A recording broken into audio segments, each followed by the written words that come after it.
नमस्कार। आप देख रहे हैं इंडिया स्पीक डेली और मैं हूं आपके साथ मिंटू झा। आज देश और दुनिया भर में छठ महापर्व को लेकर लोगों में आस्था और विश्वास का अद्भुत मेल देखने को मिल रहा है। सूर्योपासना का सबसे बड़ा पर्व छठ आस्था, अनुशासन और आत्मशुद्धि का अद्भुत संगम है। यह पर्व न केवल प्रकृति और मनुष्य के बीच के गहरे संबंध को दर्शाता है, बल्कि भारतीय संस्कृति की उस जड़ों से भी जोड़ता है, जहां धन्यवाद देना ही धर्म कहलाता है। आज हम बात करेंगे छठ पर्व के महत्व की, उसके वैज्ञानिक, सामाजिक, आध्यात्मिक पहलुओं की। हम जानेंगे कि क्यों यह छठ पर्व इतना महत्वपूर्ण है। प्रोमो के बाद हमारे साथ चर्चा करने के लिए जुड़ेंगे प्रोफेसर विवेकानंद तिवारी जी और बताएंगे क्यों करोड़ों लोग बिना किसी दिखावे के केवल श्रद्धा से करते हैं यह कठिन व्रत। तब तक आप लोग वीडियो को लाइक, सब्सक्राइब और शेयर करें। मैं मिलता हूं इस प्रोमो के बाद और फिर जानेंगे इस छठ महापर्व के महत्वपूर्ण पहलुओं की बारे में।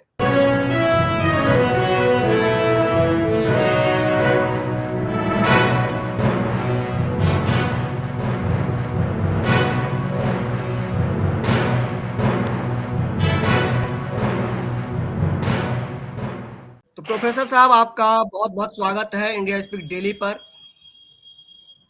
जी, बहुत बहुत आभार।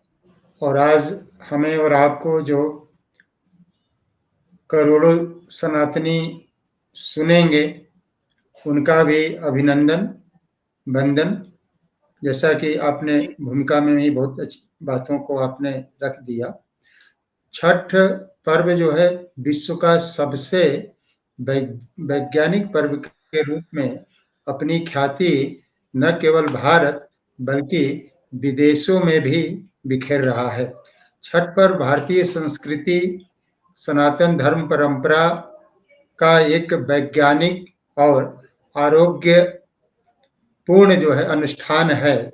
छठ पर्व प्रकृति, भौतिक, नैतिक, शारीरिक, मानसिक, आत्मिक एवं आध्यात्मिकता का अपूर्व संगम है। इसमें तन, मन, चूल्हे चौके, गली, घर, नदी, तालाब, पोखर, झील आदि का शुद्धिकरण, सफाई भी किया जाता है। हमारे पूर्वज न केवल ज्ञानी थे बल्कि पूर्ण रूप से वैज्ञानिक भी थे। उन्होंने पर्व की जो कल्पना की वह न केवल वैज्ञानिक है बल्कि शारीरिक स्वास्थ्य के दृष्टि से भी इसका कोई तोड़ नहीं है। बहुत पहले ही हमारे ऋषियों ने यह परिकल्पना कर लिया था कि यथा पिंडे तथा ब्रह्मांडे, जो ब्रह्मांड में घटनाएं घटती है वह जो है जी उसका शरीर पर भी प्रभाव पड़ता है। तो छठ पर्व न केवल आध्यात्मिक दृष्टि से बल्कि वैज्ञानिक और आरोग्य के दृष्टि से भी इस पर्व का मुकाबला किसी अन्य धर्म के, किसी अन्य पंथ के किसी भी पर्व त्योहार से नहीं किया जा सकता है। यह विशुद्ध वैज्ञानिक और आरोग्यवर्धक पर्व है। जहाँ तक इसकी धार्मिक उल्लेख का विषय है, यह जो है ऋग्वेद में इसको हम देख सकते हैं। सूर्य, यह जो है छठ जो है सूर्य उपासना का सबसे महत्वपूर्ण और सबसे बड़ा पर्व है। सूर्य का सबसे बड़ा पूजने का जो है यह पर्व है और यह संतान पक्ष से जुड़ा हुआ है। इस कारण से इसे छठी मैया भी कहते हैं। संतान सुख के लिए या संतान के निर्माण के लिए जो भूमिका माता की होती है, इसी कारण से चूंकि यह संतान से जुड़ा हुआ है, आगे हम लोग चर्चा परिचर्चा करेंगे, उसमें आगे भी हम बढ़ेंगे, उस दृष्टिकोण से भी हम चर्चा करेंगे।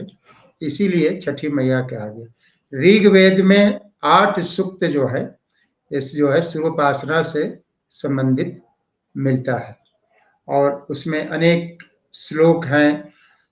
आद्या देवा उदिता सूर्यस्य निर्हंस, हे उदित्यमान सूर्य हमें पाप कर्मों से बचाएं। महाभारत में एक श्लोक आता है, सूर्योदय सुगम हित भास्कर धृति प्रज्ञा च मेधा च सविंदयते समहिता। सूर्योदय के समय जो भगवान भास्कर की भली प्रकार उपासना करता है वह धृति मेधा प्रज्ञा को प्रचुर परिणाम में प्राप्त करता है।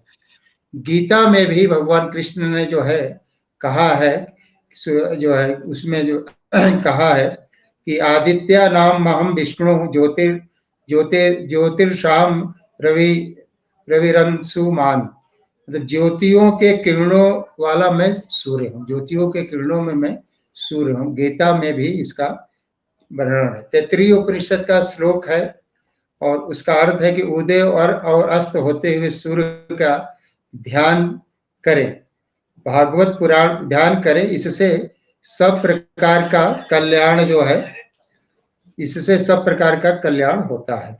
भागवत में भी कहा गया है कि दोनों संध्याओं के मतलब सुबह शाम के प्रति सूर्य का ध्यान करने से जो है सूर्य की नित्य ध्यान करने से अनेक प्रकार के पाप संताप दूर होते। सूर्य पुराण में कहा गया है कि सूर्य की नित्य पूजा करें तथा गायत्री का जाप करें।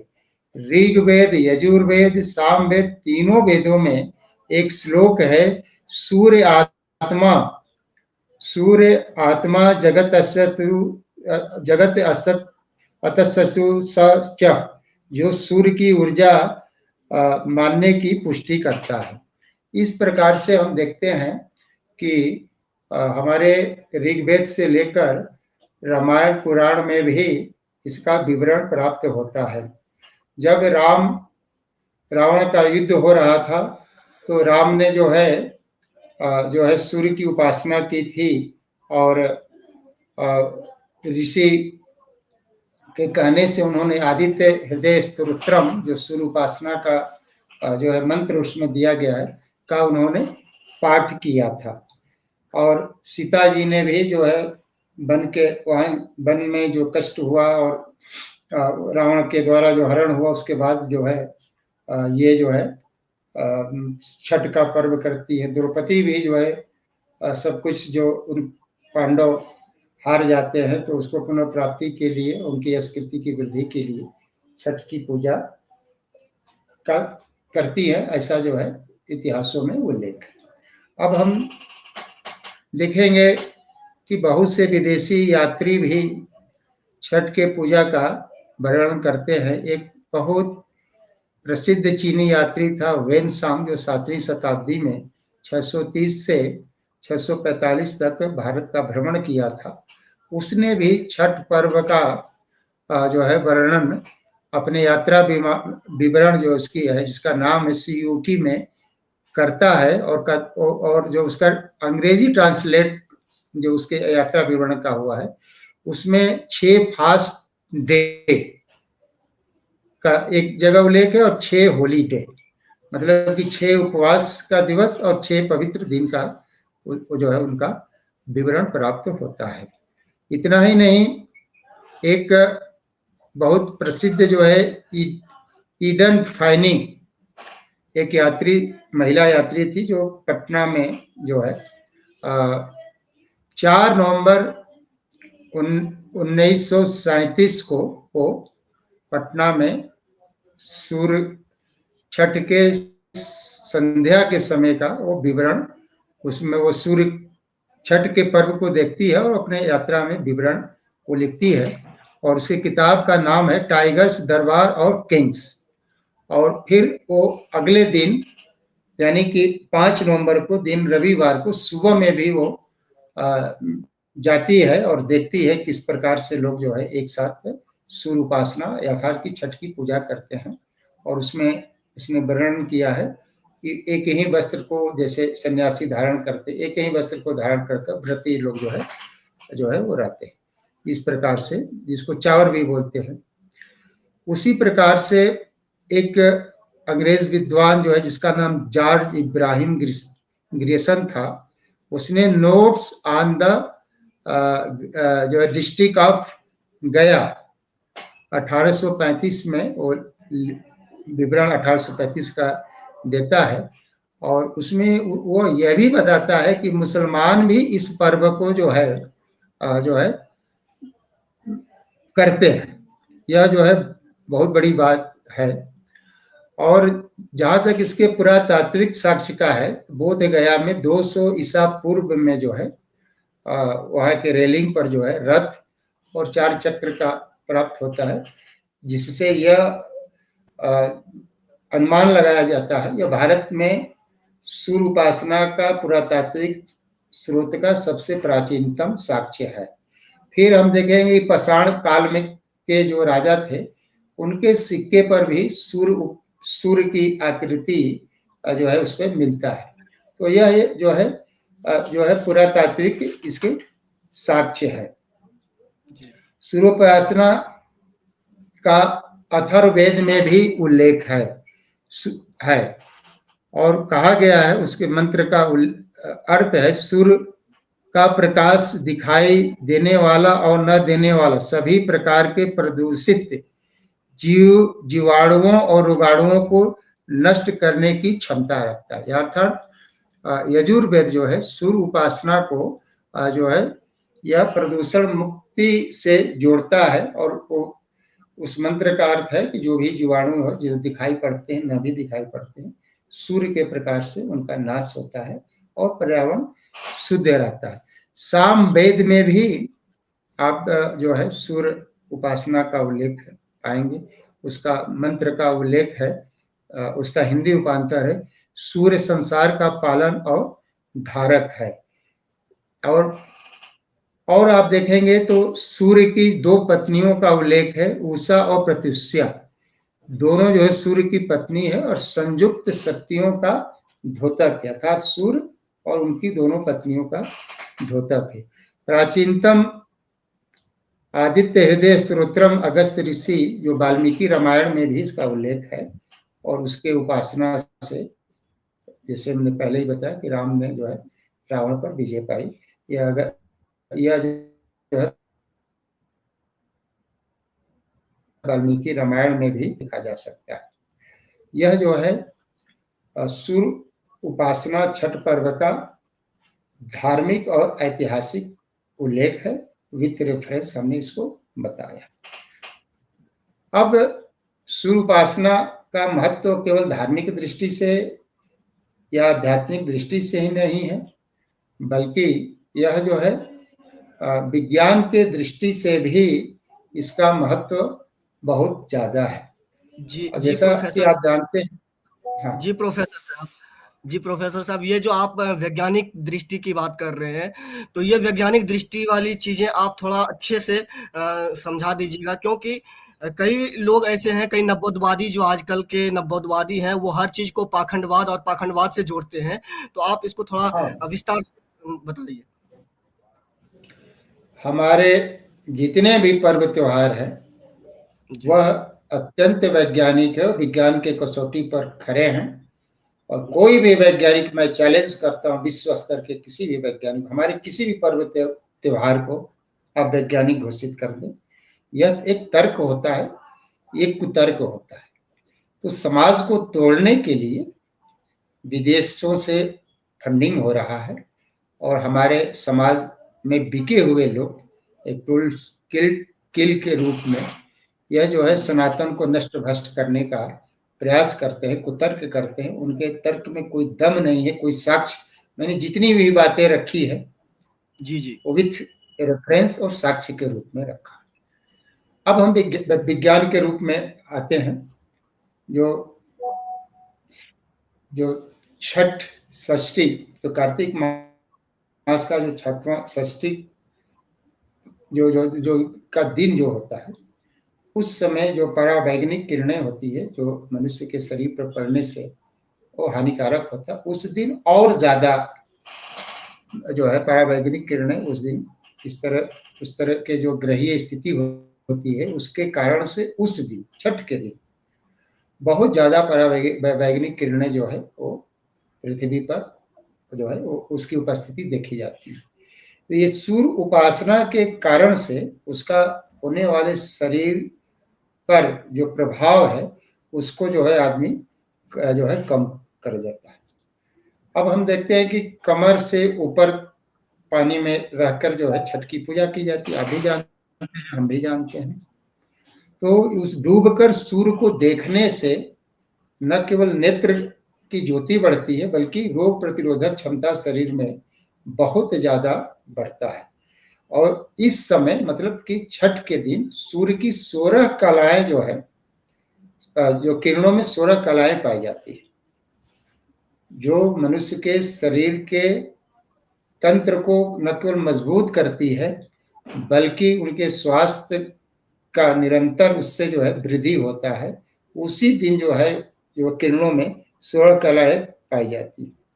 और इससे चर्म रोग जो है, चर्म रोग जो है छठ के व्रत के करने से, आगे हम और इसको विस्तार देंगे, करने से चर्म रोग भी ठीक हुआ है। और इसके कई जो है ऐतिहासिक प्रमाण भी है कि इस पर्व के पूरे विधि विधान और श्रद्धा भक्ति से करने से बहुत से लोगों का चर्म जो है वो रोग जो है दूर हुआ है। अब यह जो है पर्व केवल विज्ञान के ही दृष्टि से, और हम जब आप चर्चा कर रहे हैं तो आप देखेंगे कि आयुर्वेद में जी इस मास का विशेष महात्म बताया गया है। और यह संधि काल होता है, जिससे जी अनेक प्रकार की बीमारियां मनुष्य के शरीर में घर कर जाती है ना। आयुर्वेद जी में अच्छे स्वास्थ्य के लिए छाह रस की प्राप्ति की बात कही गई है। और जितने ये प्रसाद हमारे चढ़ते हैं छठ के दिन, मैं उसको अभी आ रहा हूँ उसी पर, जितने चढ़ते हैं उसका जो है मनुष्य के स्वास्थ्य पर कितना अच्छा प्रभाव पड़ता है, यह सारी चीजों आयुर्वेद में वर्णित किया गया है। और मौसम में जो तमाम जो व्याधियां होती है, इस फलों के प्रयोग करने से व्यक्ति का जो है शरीर जो है निरोग होता है ना। तो आप देखेंगे आयुर्वेद में जो को भी उसको प्रमाणित किया गया है। अब आप आइए कि हमारे छठ के पूजा में कौन कौन से फल और सब्जियों का जो है पूजा के दृष्टि से हम वहाँ उपयोग करते हैं। गन्ने का करते हैं, गन्ना अनिवार्य है ना। जी जी गन्ने में कैल्शियम, पोटेशियम, आयरन, मैग्नीशियम आदि पाए जाते हैं। और इससे मधुर रस इसके मधुर रस से पित्त का शमन होता है। यह पाचन तंत्र ठीक करने के साथ साथ पेट के जो संक्रमण होते हैं, संक्रमण होने से भी बचाता है गन्ने का रस। यह वजन कम करने में भी मदद करता है। यह जो है गन्ने का जो उपयोग छठ के पर्व में किया जाता है, जी आयुर्वेद जी के दृष्टि से ये चीजों को बताया। दूसरा प्रयोग हम लोग सिंघाड़ा करते हैं, जिसको बहुत से लोग पानी फल भी बोलते हैं। हाँ हाँ सिंघाड़ा में, हाँ जी, सिंघाड़ा का उपयोग छठ के पूजा में अनिवार्य होता है। जी उसमें जो है vitamin A, vitamin C, manganese, carbohydrate, citric acid, amylose, phospho phosphorylase, protein, fat और निकोटीन एसिड जैसे पोषक तत्व भरपूर मात्रा में पाया जाता है, जो सेहत के लिए बेहद फायदेमंद होता है। सिंघाड़ा का अगर उपयोग करते हैं तो आस्थमा, जिसको दमा भी बोलते हैं अपनी भाषा में, जी के लिए लाभदायक होता है। और इसका मधुर रस जो सिंघाड़ा का होता है, जो वात विकार मतलब वायु संबंधित रोग दूर होते हैं। यह सिंघाड़ा जो छठ के पर्व में हम लोग पूजा में रखते हैं, उसका ये उपयोग है। संतरा और आंवला का उपयोग करते हैं। दोनों आपको मालूम है कि दोनों अम्ल प्रधान फल है ना। जी और संधि काल में यह तमाम व्याधियों बीमारियों को नियंत्रित करता है। विटामिन सी का आंवला सबसे बड़ा स्रोत है, रोग प्रतिरोधक क्षमता बढ़ती है। और जी आपको जो है चेहरे पर कांति आती है आंवला का प्रयोग करने से जो है। और अनेक प्रकार का जो है आंवला का प्रयोग जो है शुगर में भी लाभदायक होता है ना। तो इस प्रकार से हम देखेंगे कि जो संतरा और आंवला का जो फल का प्रयोग होता है, उसका केला का उपयोग अनिवार्य रूप से होता है। केला भगवान विष्णु का भी प्रिय है, विष्णु जी, जी। जी को भी समर्पित किया जाता है, माना जाता है। आयुर्वेद के अनुसार केला के सेवन से शरीर में आयरन की जो कमी होती है, उसकी पूर्ति होती है और आयरन के कमी से एनीमिया होता है। तो अगर केले का हम अगर प्रयोग करते हैं, तो एनीमिया जिसमें रक्त की कमी हो जाता है, से भी हम जो है दूर होते हैं, जोड़ होते हैं। केला पेट में जो होने वाले कब्ज को भी नियंत्रित करता है। उसके बाद नारियल का प्रयोग होता है अनिवार्य रूप से, है ना। नारियल को जो है लक्ष्मी जी का प्रतीक भी माना जाता है। इस वजह से इसकी जो है छठ पूजा में अनिवार्य रूप से इसकी उपस्थिति होती है, नारियल जो है। और ये नारियल जो है, नारियल के सेवन से जो है एलर्जी, मुहासे दूर होते हैं। यह पेट के कीड़े को मारने का काम करता है, साथ ही शरीर की रोग प्रतिरोधक क्षमता को मजबूत करता है। यह नारियल का उपयोग है। अब हम जी, लोग चकोतरा या डाब नींबू, जो नींबू से जो बड़ा बड़ा नींबू होता है, जी, आप जी, जो जी। गांव से जुड़े हैं, आप लोग देखें हाँ। पीला पीला होता है और जी, जी, नीचे लाल होता है। बिहार साइड में ज़्यादा देखने को मिलता है। हाँ जी, ये अनिवार्य पूजा में ये भी सामग्री है। यह जी, विटामिन सी से भरपूर होता है, इसे तमाम संक्रमण जो शरीर से बचाता है। यह रोग प्रतिरोधक क्षमता को भी जो है मजबूत करता है। अब हम लोग सुपारी का भी पूजा में उपयोग होता है। सुपारी, है ना, जिसको पूजा पाठ में बेहद शुभ माना जाता है। जी, सुपारी जी। जो है गणेश जी को भी चढ़ाया जाता है, लक्ष्मी जी को भी चढ़ाया जाता है। शादी विवाह में भी सुपारी का अनिवार्य रूप से वो होता है ना। इसके जी। इसके इस्तेमाल से जो पाचन, कब्ज, दांत संबंधित समस्या और दर्द से राहत पाने के लिए पाया जाता है ना। अदरक का उपयोग करते हैं, सभी जानते हैं अदरक। हाँ। जुकाम, खांसी, आदि जी। इस समय इस समय तो बहुत ज्यादा, हाँ, मतलब ऋतु परिवर्तन के वैसे कारण, भी लोग यूज़ करते हैं। हाँ, ऐसे भी करते हैं। इस महीने में खांसी, सर्दी, है ना, बहुत ज्यादा जी। लोगों को होता है ऋतु परिवर्तन के हाँ, कारण। तो नॉर्मली बढ़ जाता है लोगों का।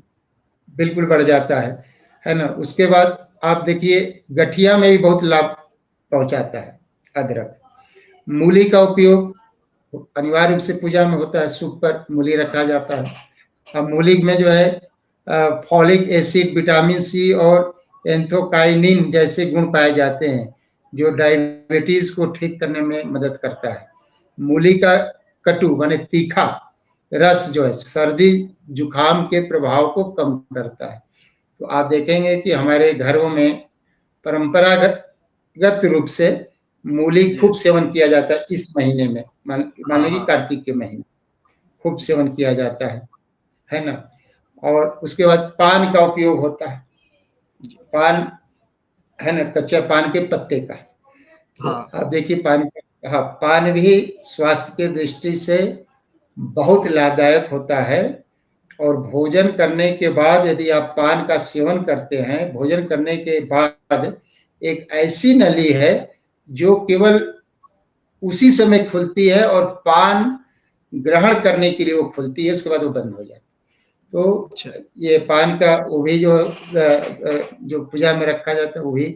और भी बहुत से उपयोग है पान के, बहुत से उपयोग है। ठेकुआ इस पूरे पर्व का जो अगर मुख्य प्रसाद कहा जाए तो वो ठेकुआ है। ठेकुआई।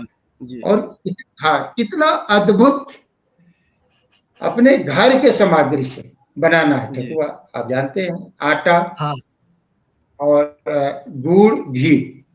जी। हाँ, ठेकुआ जो है मुख्य प्रसाद है और देसी घी से बनता है जी, और जी। काफी फायदेमंद है। जिसके सेवन से सर्दियों में होने वाली समस्याओं से बचा जा सकता है। आटे, गुड़, घी से तैयार होने के कारण ठेकुआ इम्यूनिटी बढ़ाने का काम करता है या सर्दी जुकाम और ठंड से भी शरीर की रक्षा करता है। ये देखिए इतना वैज्ञानिक पर्व है। जी।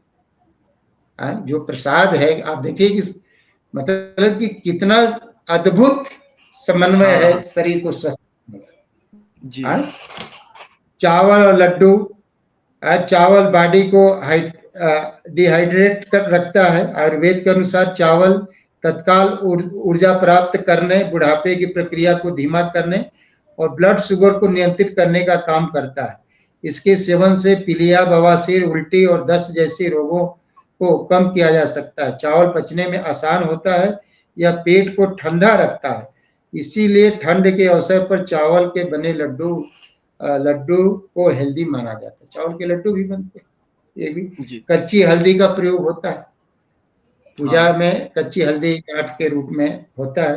हल्दी के गुण को बताने की आवश्यकता नहीं, सभी जानते हैं। कोरोना काल में भी अगर हाँ भारत बचा है तो उसमें हल्दी का बहुत हल्दी बहुत हल्दी बड़ा रोल रहा है। जी। जी, हल्दी का बहुत बड़ा रोल रहा है।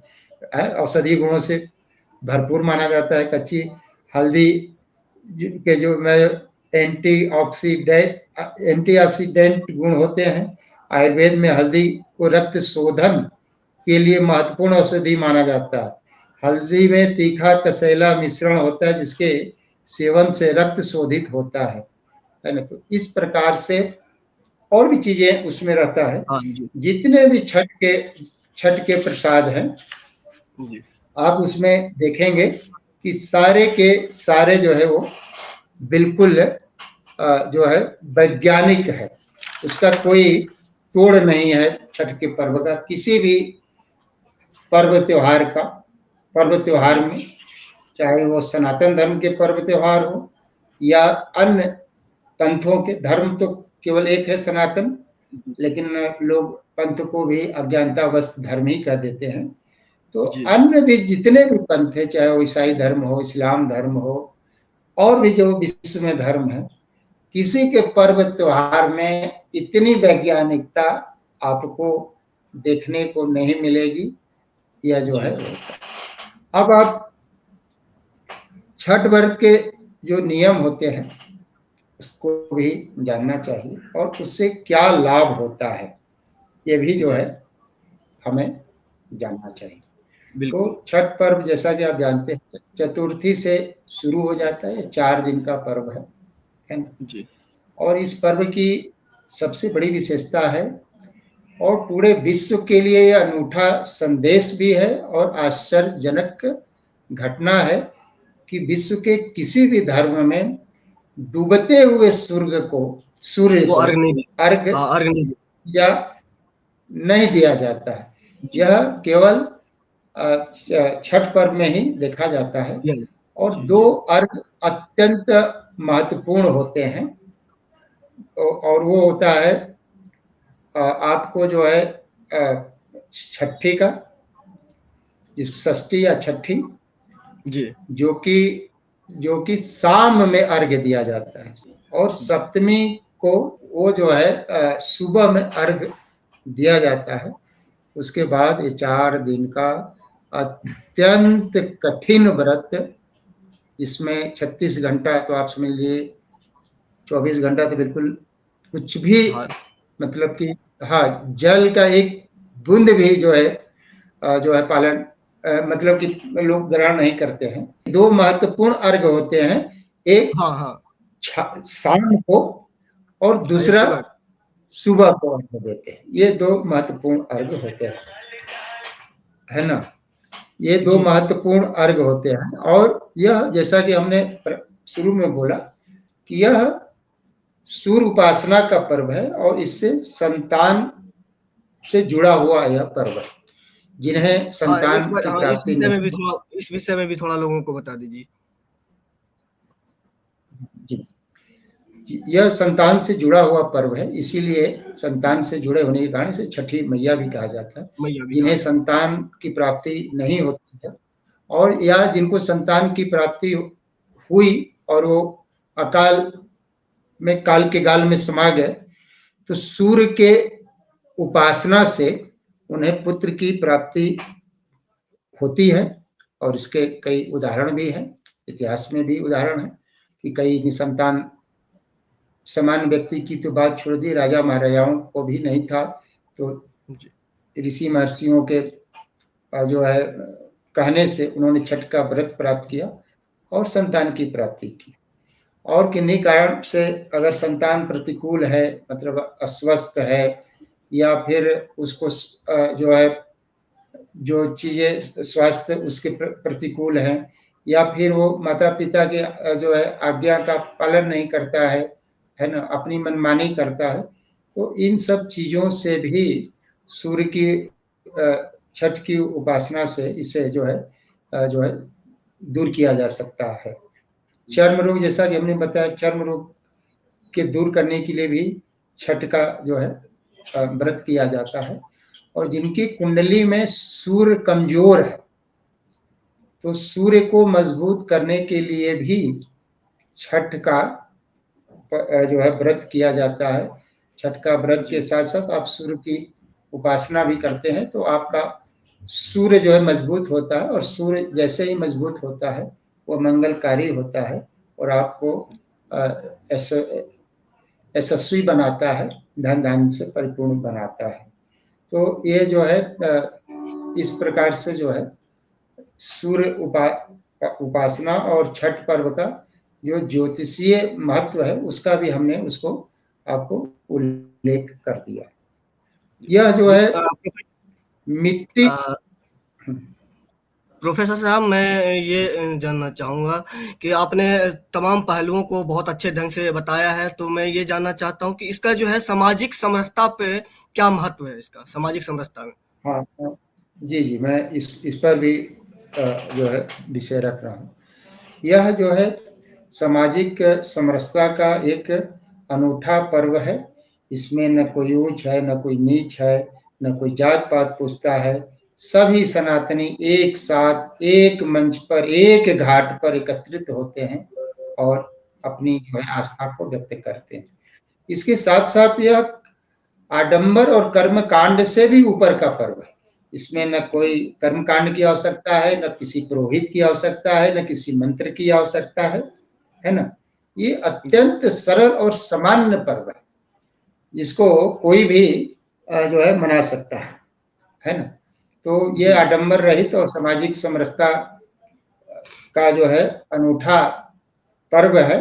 और यह इस जो समाज को तोड़ने वाले जो हैं, जिसको आपने भी रेखांकित किया, उनको अगर हिंदुत्व में, सनातन में जात पात ऊंच नीच का भेदभाव का अभाव देखना है, तो जाकर छठ के घाटों पर घाटों भ्रमण पर। करें और हाँ, सत्य को इंगित करें, सत्य को बोले और सत्य को लिखें। उन्होंने वहां क्या देखा, क्या महसूस किया। अपनी आत्मा बेचकर समाज में विभेद पैदा करने वाले तुम्हारी सात प्रोफेसर साहब नष्ट हो प्रोफेसर जाएगी। साहब प्रोफेसर साहब, दिक्कत ये है ना कि लोग सत्य को जानते हुए भी सत्य को नकारने में लगे हुए हैं। जी, तो ये सत्य असत्य के पंख बहुत लंबे समय तक चल नहीं जी, पाते हैं। वो तो धीरे धीरे लोग जागरूक हो रहे हैं, समझ रहे हैं बात को जो है। और यह मिट्टी से जुड़ा हुआ पर्व है।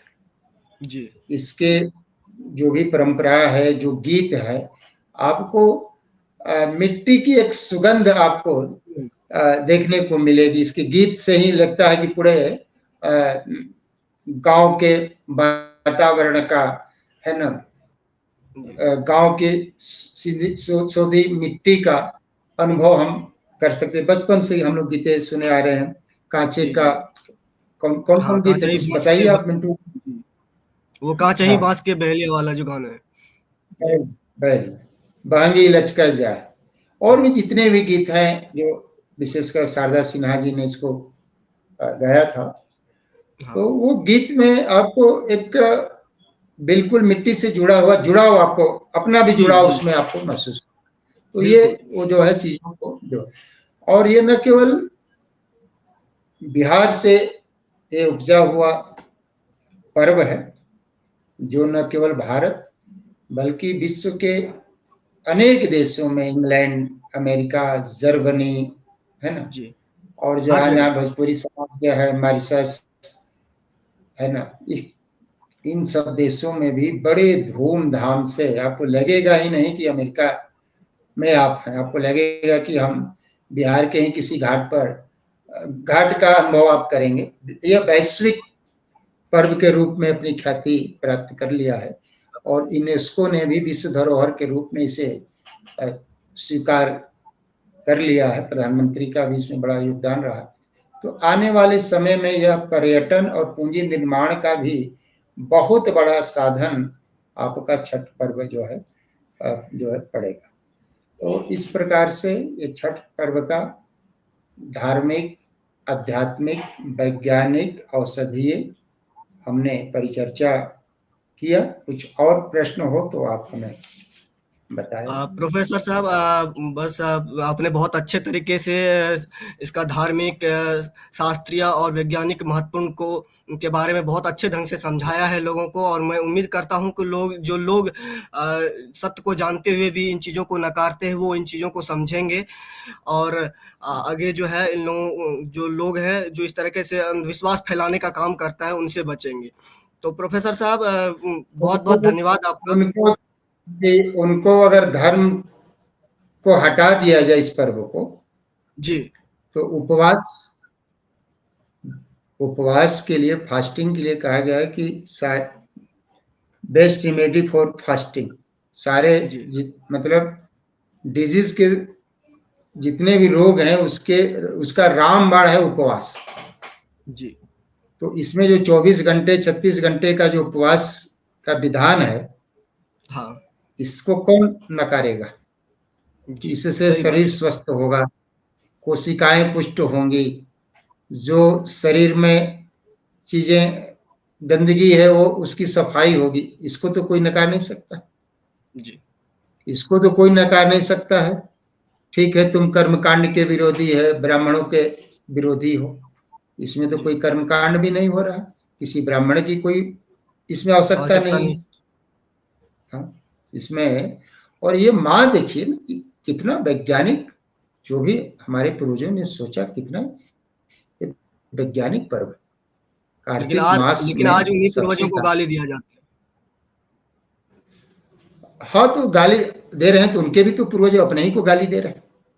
जी, इतना गिरा हुआ समाज कहीं आप विश्व में देखेंगे जहाँ कृतज्ञ होना चाहिए वहां कृतज्ञ न हो रहे। और शास्त्र में भी कहा गया है कि कृतज्ञता का कोई प्रायश्चित नहीं। गौ हत्या, ब्राह्मण हत्या का भी प्रायश्चित है, लेकिन कृतज्ञता का कोई प्रायश्चित नहीं। ये जो इस तरह के बर्ताव कर रहे हो तो कृतज्ञ है, उनकी 7 पीढ़ियां नष्ट हो जाएंगी। अभी उनको समझ में नहीं आ रहा है। और ये कार्तिक मास जो है प्रजनन के दृष्टि से सबसे सर्वाधिक प्रजनन इसी मास में होता है। और जो माताएं गर्भवती होती हैं उनको विटामिन डी की आवश्यकता होती है बहुत ज्यादा। इस मास में सूर्य जो है बहुत ज्यादा जो है प्रखर होते हैं, और इस मास के बाद धीरे धीरे प्रखरता कम होती जाती है। दिसंबर में, जनवरी में आप देखते हैं कि सारे कुहासा पड़ जाते हैं, कितने जी, कितने दिन सूर्य भगवान की रोशनी नहीं आता। तो इस मास का ये जो पर्व है 3-4 दिन का, जो घाट पर जाती हैं, सूर्य उगते हुए सूर्य भी उतने फायदेमंद हैं जितने कि डूबते हुए सूर्य का, जो आप धूप ले रहे हैं डूबते हुए सूर्य का, वो जी, भी बहुत फायदेमंद है। गोधली बेला कहा गया है, 24 मिनट पहले सूर्यास्त के 14 मिनट बाद तक। तो ये है। और जब तब के दृष्टि से भी सूर्यास्त जी, का समय अर्थात पश्चिम का दिशा बहुत ही फलदायी और बहुत ही मजबूत माना गया। पूर्व में तो आप सुबह में संध्या पूजन करते ही हैं, लेकिन जी, जी, शाम में जो सूर्य पश्चिम की तरफ डूबता है उस समय भी जो आप यज्ञ जब जब तप ध्यान करते हैं तो बहुत ज्यादा लाभदायक माना गया, और ज्योतिष में भी उस दिशा को बहुत ज्यादा स्ट्रॉन्ग माना गया। तो इस प्रकार से आपके कारण हमें जो है मौका मिला कि हम सनातन के विषय को सनातनियों के बीच में ले गए, और छठ जैसे महान और वैज्ञानिक पर्व के बारे में हमने कुछ विषय रखा। इस विषय से जी, अगर सनातनी लाभान्वित होते हैं तो यह श्रेय आपको जाता है, क्योंकि आपका चैनल ही सनातन के लिए समर्पित है, आप भी समर्पित है, और हमारे गुरु जी, भाई प्रोफेसर हम साहब, लोग दोनों हम सब, जी, हम सब सनातनियों हमारे का दायित्व है। हम ये है बिल्कुल दायित्व। और हमारे गुरु भाई, हमारे छोटे 1 साल आपके बड़े भाई संदीप देव जी का भी इसमें अहम रोल रहा है। उन्होंने हमें जी मंच दिया। हम लोगों ने अनेक सनातन के विषयों पर और तार्किक ढंग से रखा। कोई एक आदमी भी उस तर्क को काट नहीं पाया। मनुस्मृति जैसे विषय पर हम लोगों ने 4-4 जी 5-5 जी एपिसोड किए, आगे भी करेंगे हम लोग। तो आपके चैनल का, आपका बड़े मतलब कि हृदय से मैं आभार व्यक्त करता हूँ। और आगे भी जब भी आप जिस विषय पर भी आप हमें आमंत्रित करेंगे, मैं हर काम छोड़कर इस कार्य में मैं लगूंगा। इसी के जी साथ छठ धन्यवाद प्रोफेसर साहब। महापर्व की हार्दिक मंगल कामनाएं सभी सनातनियों। धन्यवाद प्रोफेसर साहब। तो ये थे हमारे साथ प्रोफेसर विवेकानंद तिवारी जी, जिन्होंने छठ महापर्व को बहुत अच्छे तरीके से समझाया है कि इनके वैज्ञानिक, धार्मिक और शास्त्रीय महत्व को भी उन्होंने बहुत बेहतरीन तरीके से लोगों को समझाने की कोशिश की है। हमें उम्मीद है कि लोग इन चीज़ों को समझेंगे और छठ पर्व को धूमधाम से मनाएंगे। तो ये छठ पर्व जो है बहुत ही महत्वपूर्ण है लोगों के लिए। तो इंडिया स्पीक डेली की टीम के द्वारा सभी को इस छठ महापर्व की बहुत बहुत शुभकामनाएं। आप लोग इसी तरह छठ महापर्व को मनाइए और सनातन की धारा को अपने अंदर समाहित करें। अभी के लिए फिलहाल मुझे अनुमति दीजिए। अगले एपिसोड में हम किसी और विषय पर चर्चा करेंगे। तब तक के लिए मुझे अनुमति दीजिए। बहुत बहुत धन्यवाद।